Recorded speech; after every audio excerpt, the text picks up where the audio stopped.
What's going on, everybody? Mortem here, this time bringing you the final part in our full story of Divinity 2. So, when we last left off in episode 3, we had successfully reached the Hall of Echoes, resurrected Yagurna, just to find out it was a trap, and that we were then subsequently trapped in Hypnerotomachia, which of course was the same plane that Lucian the Divine had been trapped on. And for all intents and purposes, Damien and Yagurna at this point had won, really. However, as we now know, because the Flames of Vengeance DLC has been out for many years, obviously, that was not the end of the story. So, what happens from here is we are visited in our prison by a mage named Berlin, I guess. And he explains that he can release us from our prison in exchange for us seeking to release him from his prison. See, in order to reach the Hall of Echoes, we removed a shield from Alaroth. This shield allowed Berlin to send a spirit form outside of his prison that he's been in for many years, thus contacting us. However, he still can't leave physically. And he makes a deal that if we go and free him after he frees us, that he will then help us free the Divine. And also save Alaroth from its imminent destruction. Because in our absence, Damien has brought the full might of his fortresses down on Alaroth, which is currently the capital of Rivellon. So, obviously we agree to this because we don't really have any choice and we're stuck in this place. Now, immediately upon being teleported to Alaroth City, we are greeted by the captain of the champions, Augustus. Augustus explains the current situation, that when Damien attacked, Zandalor was able to rally the mages of the city and start channeling a protective shield around the city. This takes every bit of his concentration. If he slips for a moment, the shield is going to fall. So Zandalor and several other mages are inside the main ministry of Alaroth doing nothing but channeling this spell. Now, your goal, and the goal of Captain Rode, actually, which we'll get to in just a second, is to search for a way to get to Berlin's prison and actually free him. Now, Berlin is a mage from the Wizard Wars, which we learned from all of this dialogue, though a bit cryptically. He was trapped down there long ago, so he obviously picked the losing side in the Wizard Wars, the wizards that sided with Chaos, Damien, basically. And they were eventually defeated, and he was trapped all the way underneath Alaroth. What we have to spend our time in the city doing while Zandalor channels this spell is trying to find a way to reach Berlin, because in addition to freeing Lucian the Divine, he will also give us the means to stop Damien in his tracks and, prevent him from destroying the city when the shield goes down. Now, in addition to us, if you remember in part 3, I mentioned that Captain Rode, the Dragon Slayer who actually raised us until we became a Dragon Knight, basically, had been put in prison for basically trying to kill you, actually, for being a Dragon Knight. But because of the impending crisis, she was deemed useful, and they went ahead and set her free. And she has already set off looking for a way to free Berlin herself. Captain Augustus tells us that last he heard, she had headed off towards the Prancing Seahorse, which is a gentleman's club in Alaroth, and that we can catch up with her there. So having no other leads, that's pretty much where you want to start after you do all of the picking up all the side quests and everything like you normally would in any game. We go to the Prancing Seahorse, and here we find out that a woman named Ursula has turned 3 guards of the Prancing Seahorse into talking vegetables. We learn that Captain Rode has already been here and left, that this Ursula woman is in the archive, because the important thing that we learn about the Prancing Seahorse is that in addition to being a gentleman's club, it's actually also where official records of the city are kept. So if there's a way down into the recesses of the city, in theory it should be in this archive, or documentation of it should be somewhere in this archive. But like I said, this woman named Ursula has trapped herself in there magically, and the only way to open it is to press 3 levers that are guarded behind magic doors that are only openable with a password known by the 3 people who were turned into vegetables by Ursula, which is pretty much as convoluted as it sounds. So what we have to do is we have to go around and actually find these vegetables in and around the town, and you'll find them because they'll talk to you as soon as you get close to them. And you're not just searching blindly. If you do some asking around in the Prancing Seahorse, they'll actually tell you the last known location of these people. And once you've found all of them and gathered the passwords for their doors in the Prancing Seahorse, you can then go to the doors for their rooms, open them, hit the switch in all 3 of their rooms, and this will then turn off the shield. Because this is an RPG, and because this is actually the part of Divinity 2 I really enjoyed, they actually stepped up their game for Flames of Vengeance. And then, what I mean by that is that there's usually more than one way around a big puzzle or problem in Flames of Vengeance. So in addition to doing what I just mentioned, which was going around and getting the passwords and stuff, there is actually also a hidden note you can find that gives a numerical password to the gate as well. So next to the gate, there's a pedestal that will ask you for the numbers to get in. And if you actually know that, you can bypass all the nonsense I just mentioned with the talking vegetables. But either way, once we are in the room, we can talk to Ursula. We find out that basically the 3 guys who she turned into vegetables were misogynists who were very rude to her, and she turned them into vegetables because patriarchy. That's absolutely true. That is, it's a gentleman's club. That should pretty much tell you what's going on right there. Those guys were absolutely being jerks to Ursula. She turned them into vegetables. And at this point, we can decide whether or not to kill Ursula or let her go free, because those guys were jerks and she kind of just did the right thing anyway. However, she does take something from the archive, but it is of no mention or use and nothing. It doesn't actually matter to what we're doing. So you can make that decision, and then ta-da, you are in the archive. So at this point, we are we are interrupted, rather, by a mage of the city, and he explains that Captain Rode found what she was looking for and moved on. So again, we already knew that she wasn't here anyway. But he explains furthermore that she ran off in search of the secret entrance to Berlin's catacombs, if you will, in the Champions Academy, which is across town in an undead-infested portion of the city. Now, there are supposed to be, and this mage is still explaining this to us, by the way, there are supposed to be 5 clues to opening the secret passage in the Champions Academy, and that Captain Rode disregarded all of that and just ran straight to the Champions Academy saying she would figure it out. Now, you can also do that. That is a viable option, but I'll get to that later. He insists that you search for the clues that will actually kind of help you open the vault, which we're obviously going to do because those clues make it much easier to do. Now, because of how long ago this passage was sealed in the Champions Academy, nobody knows who to talk to find these clues. Now, what you need to do, and basically what you're instructed to do, is to just do side quests around Alaroth until you find them. So this is the fun part of Flames of Vengeance. Flames of Vengeance probably by itself has more quests than the entire main part of the game. Now, a lot of them are pretty simple, but a lot of them are also fun and interesting, and they're all interwoven, so sometimes you have to finish unrelated side quests to gain access to an area, to finish more quests, to then eventually find these clues. It's honestly kind of ridiculous. But, so in order to find the 5 clues, you just have to do these side quests. And technically, you don't have to find these clues at all. Because there is no set way of telling which side quests will actually lead to clues, I just kind of have to jump straight into it and tell you which ones it winds up being. First of all, right when you get to Alaroth, you can find these handles on walls around town, and when you pull them, it lights up a rune along Lanalore Lane, which is part of Alaroth City. Now, each of those runes stands for something. It's a symbol. And then once we get that done, we can go talk to a dragon shrine at the end of these runes. Like there's a little path of runes and the dragon statue is not too much farther from them. And if you talk to it, it riddles you basically on what those runes actually mean. So much like I mentioned, there's more than one way around these things. One, you can just guess, because after you've lit up a single rune, you can talk to the statue, and at that point you can just guess until you get it, or you can find more handles to figure out exactly what each rune means. Alternatively, if you just know the answer, you can put it in straight away and it'll open up. But that'll give you access to Maxos's shrine. So Maxos, of course, being like the head dragon knight back in the day.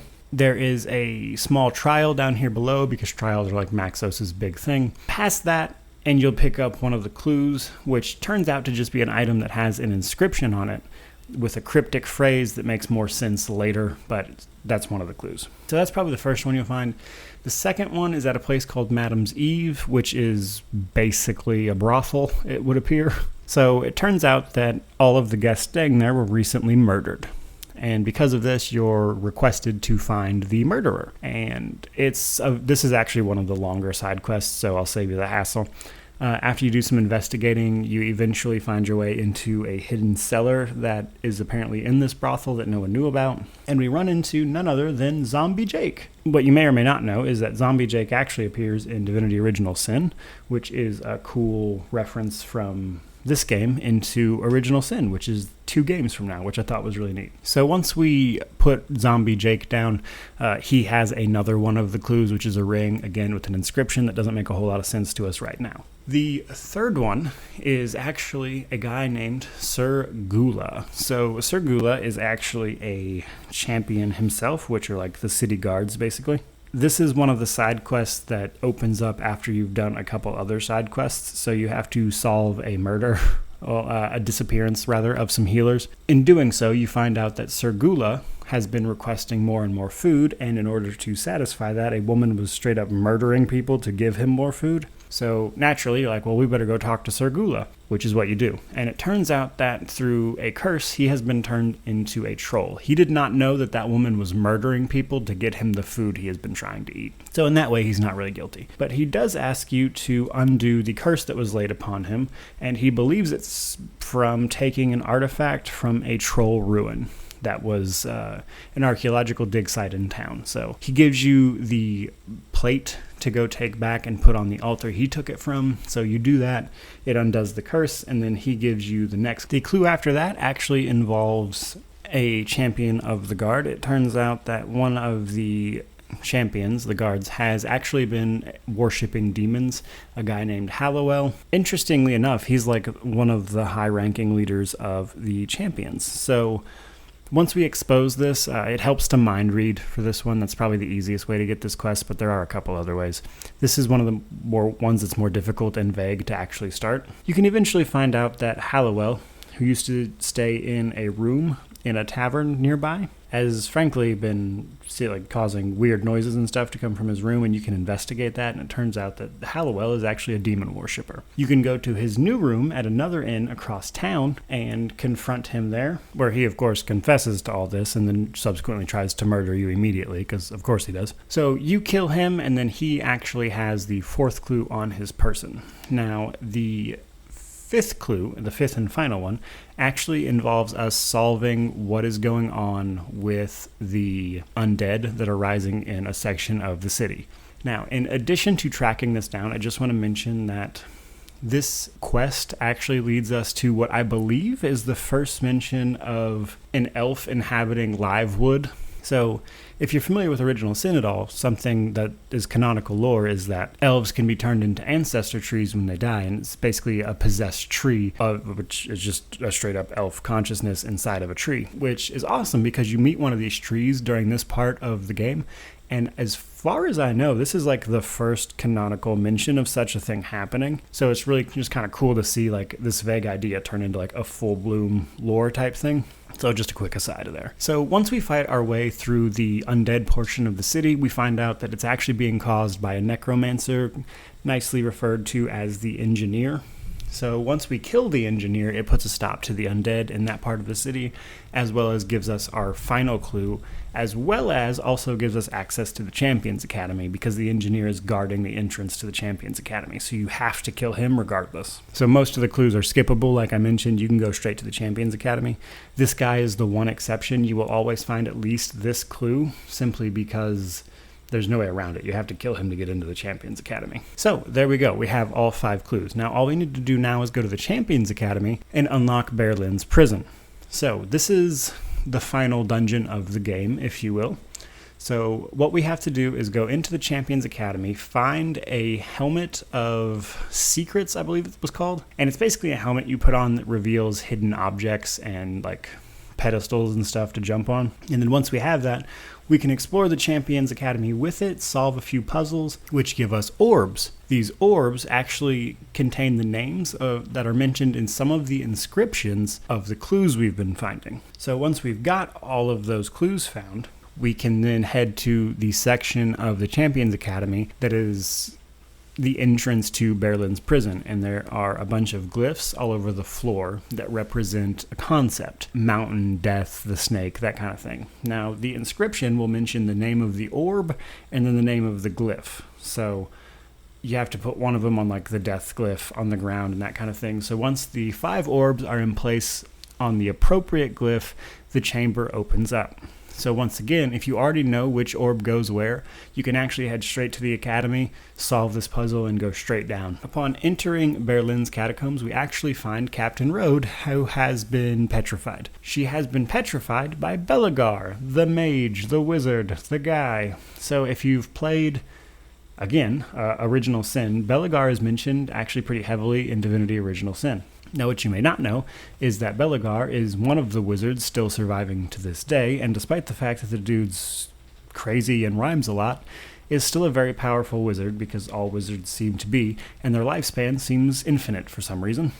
Because if you remember, Original Sin takes place like 1300 years before this, and Belegar, Zandelor, and Arhu are all still alive. But that's neither here nor there. So we run into Belegar, who is actually apparently a sworn enemy of Berlin, which we already know up to this point, because after you get every single clue, he pulls you into Hypnerotomachia to try to put you back in prison, because he does not want Berlin released. Now, once we defeat Belegar right here, which we actually do by killing his minions over and over again, he retreats to catch his breath. And then we make our way through the catacombs, which is really just a short path down the catacombs, and we find Berlin's prison. Now, at this point, Belegar shows up again and explains the danger of releasing Berlin. And at this point, Belegar finally offers an alternative to releasing him. So, despite the fact that you've been trying to release Berlin, it's no secret that Berlin is a member of the Black Ring. It's just that you have to release him because there's no other alternative, because he has an artifact that you need to stop all this. So, Belegar provides you with an alternative, and what it really boils down to is a choice. You can side with Belegar and take his option, or you can go ahead and release Berlin. Now, what this actually translates to in gameplay terms is that you are about to come up on the last 2 encounters of the game, which are a flight through a bunch of fortresses in dragon form, and then lastly, the fight with Yagurna at the very end, because she's the last boss, which shouldn't be news to you, by the way, so it's not really a spoiler. What this choice amounts to is that if you side with Belegar, the assault on the fortresses in dragon form is more difficult because there will be more enemies. But Berlin will not survive to help Yagurna in the final battle. Whereas if you free Berlin, he gives you a stronger artifact than what Belegar does, which allows the dragon portion of flying through the fortresses to be easier. But then the fight with Yagurna is more difficult because Berlin is there to help her. So basically, you're choosing which encounter is going to be more difficult for you. That is what this choice actually is. But regardless, make your choice, and then you are teleported back to where Zandelor is in the Ministry. You talk to Augustus, tell him you're ready to go, that Zandelor can stop channeling because you have the artifact you need. You then talk to Zandelor, who expresses that this is very painful. But he's about to basically blow up the shield to take out the initial surrounding force, and then that'll allow you to fly through the leftover fortresses to assault the one that is believed to contain Damien. So that triggers the flight through the flying fortresses. What they do is they put the artifact you just recovered, either from Belegar or Berlin, on a zeppelin that then flies through to the keep Damien has been kept at. And your job is to protect this zeppelin as it flies through these fortresses to assault the final keep. Once you get that part done, you then fight Yagurna, because they crash the zeppelin into the keep after figuring out that Damien isn't there and that there's too many enemies for the zeppelin to make it. So they crash into it, and Yagurna teleports away to Hypnerotomachia to avoid dying completely. This is where you finally fight Yagurna, and quite possibly Berlin as well. Now, once this fight is done, and you've won, that's the last fight of the game, obviously, so it ends right there. However, she does remind you that Damien is still out on the loose, because he went off to become complete, is how she puts it. Now, this is interesting and very important, because what you probably don't know is that Damien is actually just acting as a cocoon for chaos. So when he had that sliver put into him by that ritual, he's basically been a vessel for chaos to come through. And when Yagurna mentions that Damien has gone off to reach completion, is basically an allusion to the fact that maybe he's going to turn into like full-blown chaos god. Just a cool little aside, but regardless, the game ends right here after you free Lucian the Divine, and the game ends with you having set straight the story of what happened with the Dragon Knights, that they did not try to murder Lucian. The Divine returns to protect Rivellon, as well as Damien still being out there in the open. Now this is the current state of affairs in Rivellon. This is the most current events in terms of the timeline. This is the stuff that just happened. We don't know what happens after this. And we won't for a little while, because the next game is believed to be Divinity Fallen Heroes, which takes place between Original Sin 2 and Divinity 2.